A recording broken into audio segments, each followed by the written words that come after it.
सांगली बस स्थानकावर तिळगुळ वाटत महामंडळाने सुरक्षित प्रवासाच्या शुभेच्छा दिल्या। तसेच तिळगुळ घ्या आणि एसटीनेच प्रवास करा असे महामंडळाने आवाहनही केले आहे।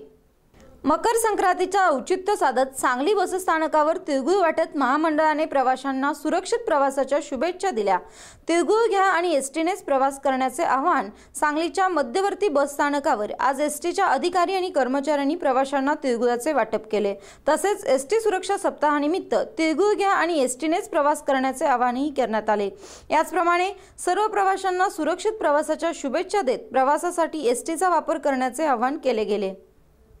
एसटी महामंडळाच्या नवीन वर्षाच्या शुभेच्छा देऊन आज मकर संक्रांतीच्या दिनानिमित्त सर्व प्रवाशांना हार्दिक शुभेच्छा देतो आणि सर्व प्रवाशांना मी तिळगुळ वाटप करून तिळगुळ घ्या व सुरक्षित प्रवास करा, एसटीनेच प्रवास करा असं आम्ही आव्हान सर्व प्रवाशांना करत आहोत। आणि वडापणा प्रवास न करता एसटीनं प्रवास करून एसटीचं उत्पन्न कसं वाढेल आणि सुरक्षित सेवा कशी होईल याकडे प्रवाशांनी सुद्धा आपलं एसटीकडे प्रवास करावा अशी मी या ठिकाणी शुभेच्छा करतो।